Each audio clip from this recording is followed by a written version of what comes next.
बच्चों, हम पढ़ रहे हैं कक्षा 8 का विज्ञान विषय का छठा अध्याय दहन और ज्वाला। तो इस पाठ के पिछले भाग में हमने ये समझा था कि दहन क्या होता है, दहन के लिए कौन कौन सी परिस्थितियां आवश्यक होती है और CO2 यानी कि कार्बन डाइऑक्साइड गैस जो है वो किस प्रकार से आग को बुझाने में सहायक होती है। इस भाग में हम ये समझेंगे कि ज्वाला जो है वो क्या होती है, ज्वाला की संरचना क्या होती है और एक जो अच्छा ईंधन यानी कि आदर्श ईंधन है उसमें कौन कौन से गुण आवश्यक होते हैं। तो चलिए शुरू करते हैं, लेकिन उससे पहले हम ले लेते हैं हमारे 2 प्रश्न जो पिछले वीडियो में मैंने आपको होमवर्क के लिए दिए थे। पहला प्रश्न है हमारा कि ज्वलन ताप किसे कहते हैं। तो बच्चों, वह न्यूनतम ताप जिस पर कोई वस्तु जो है जलना प्रारंभ करती है वो क्या कहलाती है, उसका ज्वलन ताप कहलाता है। और हमें पता है कि जो ज्वलनशील पदार्थ होते हैं उनका ज्वलन ताप बहुत ही कम होता है, जैसे कि मिट्टी का तेल, पेट्रोल आदि ये पदार्थ जो होते हैं अत्यधिक ज्वलनशील होते हैं और इनका ज्वलन ताप बहुत कम होता है। नेक्स्ट क्वेश्चन है हमारा कि आग बुझाने के लिए कौन सी गैस का प्रयोग किया जाता है। तो आग बुझाने के लिए CO2 गैस यानी कि कार्बन डाइऑक्साइड गैस का प्रयोग किया जाता है।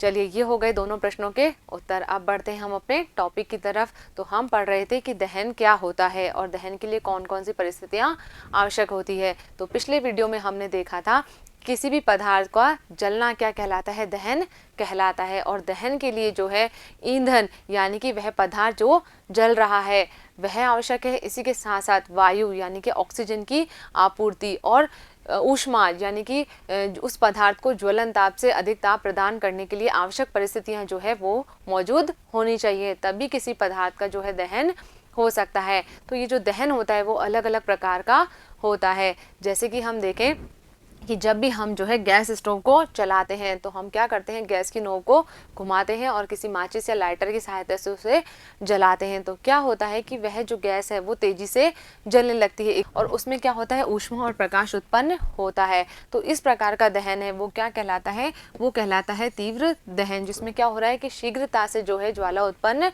हो जाती है।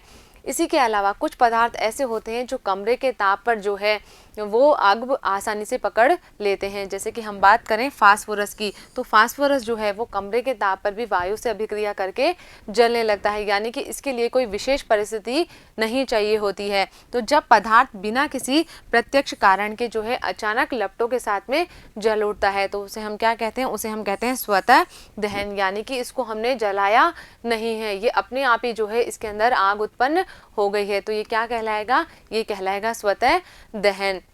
नेक्स्ट है कि जब हम पटाखे आदि जलाते हैं तो क्या होता है, उसमें आकस्मिक अभिक्रिया होती है। इस तरह से जब हम पटाखे जलाते हैं तो उसमें ऊष्मा और प्रकाश उत्पन्न होता है और इसी के साथ साथ जो है ध्वनि भी उत्पन्न होती है। तीनों चीज़ें जैसे कि ऊष्मा, प्रकाश और ध्वनि जो है वो पैदा होती है। और इसमें क्या हो रहा है, अत्यधिक मात्रा में जो है इसमें गैस भी जो है निकलती है। आपने देखा होगा कि पटाखे जब हम जलाते हैं तो बहुत अधिक जो है प्रदूषण, धुआं निकलता है, उसमें से गैस निकलती है। तो इस प्रकार की अभिक्रिया को क्या कहते हैं, इसे हम कहते हैं विस्फोट, जिसमें क्या हो रहा है कि तीव्रता के साथ में जो है ऊष्मा, प्रकाश, ध्वनि उत्पन्न हो रही है और बहुत अधिक मात्रा में जो है वो गैस उत्पन्न होती है। तो वो क्या कहलाती है, वो कहलाती है विस्फोट। तो ये हो गए हमारे दहन के प्रकार। चलिए, नेक्स्ट जो है हमारा वो है ज्वाला। तो बच्चों, आपने जो है मोमबत्ती को जलाया होगा तो आपने देखा होगा कि मोमबत्ती जब जलती है तो इस तरह की ज्वाला या लौ इसमें से उत्पन्न होती है। और ये ज्वाला कैसी होती है, ये होती है पीली ज्वाला के साथ में मोमबत्ती जलती है। जबकि जब हम गैस को यानी कि LPG गैस को चलाते हैं तो वो इस तरह से जो है नीली ज्वाला के साथ में जलती है, नीले रंग की जो है हमें उसमें ज्वाला दिखाई देती है। तो ये जो भी ज्वाला है वो कैसे उत्पन्न हो रही है कि जब भी इसमें कोई पदार्थ जल रहा है तो वो क्या हो रहा है, वो वाष्पित हो रहा है और वो पदार्थ क्या किसका निर्माण करेगा, ज्वाला का निर्माण करते हैं। तो अलग अलग पदार्थों में से जो है अलग अलग रंग की ज्वाला हमें मिल रही है। जैसे कि मोमबत्ती को जला रहे हैं तो पीली ज्वाला उत्पन्न हो रही है और जब हम गैस को जलाते हैं तो हमें जो है उसमें से नीली लौ दिखाई देती है। तो अलग अलग ये क्या हो गई, लौ हो गई। अब हम क्या करेंगे, हम एक प्रयोग करके देखेंगे। क्या कर रहे हैं हम कि क्या इसमें हमने क्या किया है, एक मोमबत्ती को जलाया है और एक कांच की स्लाइड ली है। उस कांच की स्लाइड को जो है हम कुछ देर जो है इस मोमबत्ती की लौ के ऊपर रखेंगे। थोड़ी देर बाद जब हम देखते हैं तो इस तरह से जो है इसके ऊपर काले रंग का पदार्थ जो है वो जमा हो जाता है। एक काली वलय जो है हमें दिखाई देती है, इस तरह से गोल गोल जो है हमें इस पे काले रंग की वलय जो है वो दिखाई देती है। तो ये वलय जो है काले रंग की है। तो ये क्या होते हैं, ये जो बिना जले कार्बन के कण रह गए हैं वो इसके ऊपर जो है वो आकर चिपक जाते हैं। तो क्या हो रहा है कि हमारी जो स्लाइड है इस तरह से हमें काली नज़र आ रही है, यानी कि हमें ये समझ में आ रहा है कि जब ये जो दहन की प्रक्रिया हो रही है तो इसके अंदर कुछ पदार्थ क्या है बिना जले भी रह रहा है, वो कार्बन कणों के रूप में जो है इस स्लाइड के ऊपर आकर चिपक जाता है। तो ये हो गया हमारा कार्बन के कणों का जमाव। और ये क्या हो रहा है कि ये कौन से पदार्थ हैं जो इस प्रक्रिया में बिना जले रह गए हैं। नेक्स्ट जो है हमारा वो है ज्वाला के घटक, यानी कि ज्वाला जो है उसकी संरचना क्या होती है। अलग अलग हमको ज्वाला दिखाई देती है। तो अगर हम मोमबत्ती की ज्वाला को देखें तो इस तरह से हमें जो है ज्वाला दिखाई देती है। अब इसमें क्या हो रहा है, अलग अलग भाग हैं जिसमें से कुछ भाग जो है वो बहुत ज़्यादा गर्म है, कुछ कम गर्म है और कुछ जो है बिल्कुल ही कम गर्म है। यानी कि हम क्या कहेंगे कि ये जो मोमबत्ती जल रही है तो इसमें क्या हो रहा है कि ये जो नीचे वाला भाग है वो कैसा है, बिना जली मोमबत्ती का जो भाग है वो कैसा है, काले रंग का होता है, आंतरिक क्षेत्र होता है और ये जो है सबसे कम गर्म वाला क्षेत्र होता है।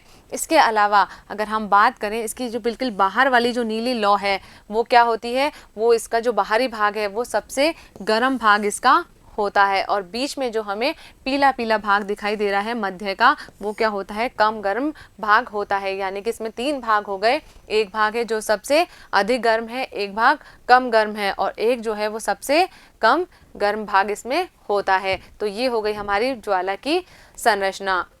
नेक्स्ट जो है हम बात कर रहे हैं ईंधन के बारे में। तो ईंधन क्या होता है बच्चों, हम बार बार कह रहे हैं कि हम किसी पदार्थ को जला रहे हैं, उसका दहन कर रहे हैं तो हमें उससे ऊष्मा और ऊर्जा मिल रही है। तो वो क्या होता है, वो है ईंधन। इस ईंधन का हम क्या प्रयोग में ले रहे हैं, इससे हम जो है विभिन्न कार्यों के लिए ऊष्मा और ऊर्जा जो है प्राप्त करते हैं। तो हम क्या कह सकते हैं कि जिन पदार्थों के दहन से ऊष्मा तथा ऊर्जा मिलती है वे क्या कहलाते हैं, वे कहलाते हैं ईंधन। अब ये जितने भी पदार्थ हैं जैसे कि लकड़ी, कोयला, पेट्रोल है, मिट्टी का तेल है, इन सब में क्या हो रहा है, दहन हो रहा है और हमें जो है ऊष्मा और ऊर्जा प्राप्त होती है। तो ये सब क्या हो जाएंगे, ये सब हो जाएंगे ईंधन। अब बात आती है कि जब हम ईंधन को जला रहे हैं तो एक अच्छे ईंधन में यानी कि आदर्श ईंधन में कौन कौन से गुण होने चाहिए जिससे क्या हो, हमें उसको जलाने से अधिक फायदा हो। तो उसमें पहला जो गुण है वो है सहज उपलब्ध हो, यानी कि उसकी उपलब्धता है जो सहज होनी चाहिए, आसानी से वो हमें मिल जाए। नेक्स्ट है सस्ता हो, ज़्यादा वो महंगा भी नहीं होना चाहिए, कैसा होना चाहिए, सस्ता होना चाहिए ताकि हम उसको अच्छे से काम में ले सकें। इसके अलावा वायु में सुगमता पूर्वक जलता हो, जब ईंधन जो है जिसे हमें जलाना है तो उसको आसानी से जलना भी वो चाहिए, तभी तो हमारे लिए फ़ायदेमंद होगा। अगर मान लीजिए हम कोई ऐसा ईंधन जला रहे हैं जो आसानी से जल ही नहीं रहा है तो उसका जो है हमें कोई फ़ायदा नहीं होगा। तो इसलिए वायु में जो है वो सुगमता पूर्वक जलना चाहिए। इसके अलावा अधिक मात्रा में ऊष्मा उत्पन्न करता हो, जब वो ईंधन जल रहा है तो उसमें ऊष्मा भी जो है अधिक मात्रा में प्राप्त होनी चाहिए। इसके अलावा जलने के पश्चात अवांछनीय पदार्थ नहीं छोड़ता हो, जैसे कि हम लकड़ी आदि को जलाते हैं, कोयले आदि को जलाते हैं तो उसके जलाने के पश्चात जो है हमें अवांछनीय पदार्थ मिलता है जिसे हम क्या कहते हैं, राख कहते हैं, जो किसी काम की नहीं होती है। तो हम जो ईंधन जला रहे हैं तो उसमें जो है कुछ भी शेष नहीं बचना चाहिए, कोई भी अवांछनीय पदार्थ शेष नहीं होना चाहिए। तो वो क्या कहलाएगा, ये सब गुण जिसमें होंगे वो सब कहलाएगा आदर्श ईंधन कहलाएगा। परंतु वास्तव में जो है कोई भी ईंधन आदर्श ईंधन नहीं होता है, यानी कि किसी भी ईंधन में जो है ये सब गुण एक साथ उपलब्ध नहीं होते हैं। कुछ गुण हो सकते हैं, हो सकता है कि वो सहज उपलब्ध हो, वो सस्ता हो, लेकिन क्या होगा कि वो कुछ ना कुछ अवांछनीय पदार्थ छोड़ता हो, या फिर मान लीजिए कि वो सुगमतापूर्वक भी जलता हो और अधिक मात्रा में ऊष्मा उत्पन्न करता हो, लेकिन हो सकता है कि वो महंगा हो। तो आदर्श ईंधन जो है कोई भी अपने आप में नहीं है। तो ये हो गए हमारे ईंधन के गुण। अब आती है ईंधन की दक्षता। नेक्स्ट क्या है, ईंधन दक्षता। कोई भी ईंधन जो है कितनी अधिक मात्रा में जो है ऊर्जा उत्पन्न कर रहा है वो क्या हो जाएगी, उसकी दक्षता। तो इसे हम परिभाषित करें तो हम क्या कहेंगे कि किसी ईंधन के 1 किलोग्राम के पूर्ण दहन से प्राप्त ऊर्जा की मात्रा उसका ऊष्मीय मान कहलाती है, यानी कि उसके 1 किलोग्राम के दहन से कितनी ऊर्जा जो है वो प्राप्त हो रही है वो क्या कहलाएगी, ऊष्मीय मान कहलाएगी। और जिस ईंधन का ऊष्मीय मान जितना अधिक होगा उसकी दक्षता उतनी ही अधिक होगी।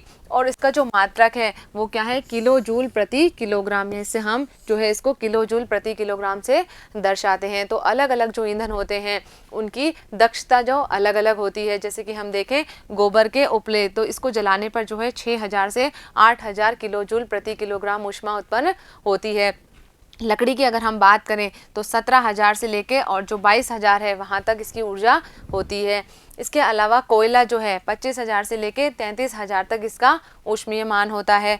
पेट्रोल डीजल इनका जो है 45,000 किलो जूल प्रति किलोग्राम ऊष्मीय मान होता है। और सीएनजी जो है उसका 50,000 और जो एलपीजी है उसका 55,000 जो है किलो जूल प्रति किलोग्राम ऊष्मीय मान होता है। तो हम क्या कह सकते हैं कि इनमें से जो सीएनजी और एलपीजी है वो क्या है, बहुत अधिक दक्ष ईंधन है, यानी कि इनकी जो है ईंधन की दक्षता अधिक होती है, इनके जो है ऊष्मीय मान अधिक है। तो ये जो है क्या हो जाएंगे, अधिक दक्ष ईंधन के रूप में कार्य करते हैं। अब बच्चों इस ईंधन को जो है हम अलग अलग कार्यों में उपयोग में ले रहे हैं, लेकिन इस ईंधन के जो है कुछ हानिकारक दुष्प्रभाव भी होते हैं। क्या होते हैं, देखिए जब हम लकड़ी, कोयले और पेट्रोल को जलाते हैं तो क्या होता है कि ये बिना जले कार्बन के कण छोड़ते हैं। अभी हमने एक प्रयोग भी देखा था जिसमें क्या हुआ था कि जब हम उस मोमबत्ती को जला रहे थे तो हमने ऊपर देखा था कांच की स्लाइड रखी थी, तो उस पर जो है बिना जले कार्बन के कण चिपक गए थे। तो ये कार्बन के कण जो हैं वो वायु में भी जो है अधिक मात्रा में उपलब्ध हो जाते हैं। जो क्या करते हैं, ये सूक्ष्म कण जो हैं खतरनाक प्रदूषक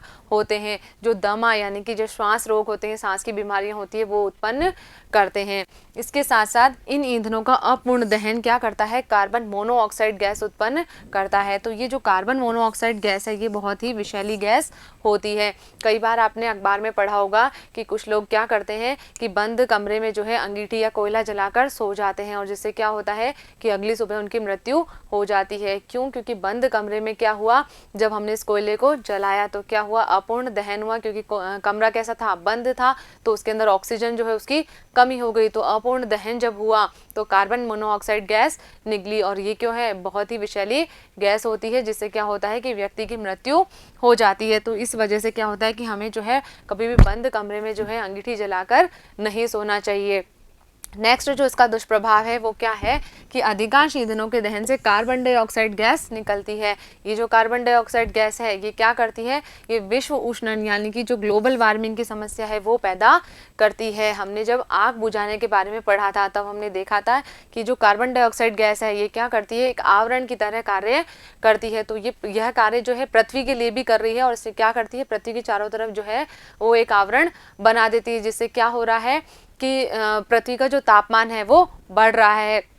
उसे हम क्या कहते हैं, उसे हम कहते हैं विश्व उष्णन। यानी कि विश्व उष्णन क्या हो जाएगा कि पृथ्वी के तापमान में वृद्धि क्या कहलाती है, विश्व उष्णन कहलाती है। ग्लोबल वार्मिंग, पृथ्वी का जो तापमान है वो बढ़ते जा रहा है, ग्लोबल वार्मिंग की जो समस्या है वो बढ़ते जा रही है। और इससे क्या हो रहा है कि इससे हिमनद पिघलने लगते हैं, जो ग्लेशियर हैं बड़े बड़े वो पिघलने लगते हैं, जिससे समुद्र में जल स्तर बढ़ जाता है, और जो तटीय क्षेत्र हैं वो बाढ़ग्रस्त या जलमग्न हो जाते हैं। तो क्या हो गया कि ये भी जो है इन ईंधनों का एक दुष्प्रभाव हो गया। नेक्स्ट है कि कोयले और डीजल के दहन से जो है सल्फर डाइऑक्साइड गैस निकलती है। ये जो सल्फर डाइऑक्साइड गैस है इससे के उपस्थिति में जो है दम घुटने लग जाता है, और ये एक संक्षारक गैस होती है। इसी तरह से अगर हम देखें जो पेट्रोल के इंजन है, जो हमारी गाड़ियों के इंजन है, वो क्या करते हैं, नाइट्रोजन के ऑक्साइड उत्सर्जित करते हैं। तो ये जो सल्फर के और नाइट्रोजन के ऑक्साइड हैं ये क्या करेंगे कि ये पानी के साथ में अभिक्रिया करेंगे। जब कभी भी बरसात आती है तो ये उस पानी के साथ में अभिक्रिया करते हैं और क्या बना लेते हैं, नाइट्रस अम्ल, नाइट्रिक अम्ल, सल्फ्यूरस अम्ल, सल्फ्यूरिक अम्ल और कार्बनिक अम्लों का निर्माण करते हैं। और ये अम्ल क्या करते हैं, वर्षा के जल के साथ में जो है धरती पर बरसते हैं। तो इसे हम क्या कहते हैं, इसे हम कहते हैं अम्ल वर्षा। यानी कि क्या हो रहा है, अम्ल जो है वो वर्षा के रूप में नीचे आ रहा है। अब ये अम्ल वर्षा जो है इसके क्या क्या नुकसान होते हैं, ये अम्ल वर्षा क्या करती है कि जो ऐतिहासिक धरोहरें हैं जैसे संगमरमर जो है, ताजमहल है, या और भी जो संगमरमर की इमारतें हैं उनका संक्षारण करती है, जिससे क्या कहते हैं हम, उसे कहते हैं हम संगमरमर का कैंसर। धीरे धीरे क्या होता है, ये जो धरोहरें हैं ये उस अम्ल वर्षा की वजह से जो है इनका संक्षारण होते जा रहा है। तो इसे हम क्या कहेंगे, इसे हम कह रहे हैं संगमरमर का कैंसर। अगला जो है कि अम्ल वर्षा जो होती है इसे इमारतें, स्मारक, पुल, मूर्तियाँ, रेलिंग या जो रेलवे लाइन होती है इनका भी संक्षारण होता है। धीरे धीरे जो लोहे की चीज़ें हैं उनमें क्या हो रहा है कि धीरे धीरे जो है उनमें जंग आ रही है, या फिर जो इमारतों का पत्थर आदि है वो भी इससे गलने लगता है। नेक्स्ट है कि इससे मृदा का पीएच कम हो जाता है। मिट्टी में जो पीएच का मान होता है वो अम्लीय हो जाता है, तो क्या हो रही है, मिट्टी अम्लीय हो रही है, तो पीएच जो है वो कम हो रही है, जिससे क्या हो रहा है कि पौधे जो हैं वो खनिजों का अवशोषण नहीं कर पा रहे हैं और जो हमारी मिट्टी है वो कैसी हो जाती है, बंजर हो जाती है। इसी के साथ साथ जब ये अम्लीय वर्षा हमारी त्वचा पर गिरती है या आंखों में गिरती है तो उसमें जलन उत्पन्न होने लगती है। तो ये सब क्या हो गए, ये हो गए अम्ल वर्षा के दुष्प्रभाव। इसके अलावा अब हम क्या करेंगे कि जब हमें पता है कि कोयला, पेट्रोल और डीजल जो है ये इनसे क्या हो रहा है, हानिकारक प्रभाव उत्पन्न हो रहे हैं, तो इनके स्थान पर आजकल हम किसका उपयोग कर रहे हैं, हम उपयोग कर रहे हैं सीएनजी गैस का। अब ये सीएनजी गैस के उपयोग से क्या फायदे हैं कि ये जो है कम प्रदूषणकारी होता है, एक स्वच्छ ईंधन के रूप में कार्य करता है और जो सल्फर और नाइट्रोजन होते हैं उनके ऑक्साइडों का ये प्रदूषण नहीं करता है। तो इसीलिए हम इसे जो है एक स्वच्छ ईंधन के रूप में काम में लेते हैं, क्योंकि ये क्या है, कम प्रदूषणकारी होता है। तो ये हो गए हमारे यहाँ पर इन ईंधनों के दुष्प्रभाव, ईंधनों के दहन से होने वाले दुष्प्रभाव। तो बच्चों, इस वीडियो में हमने जो भी बातें करी है वो आपको अच्छे से समझ में आ गई होगी और आपने इनको अपनी कॉपी में नोट कर लिया होगा। अगले वीडियो में हम मिलेंगे इस पाठ के अभ्यास प्रश्नों के साथ में। तब तक आप पढ़ते रहिए, आगे बढ़ते रहिए। धन्यवाद।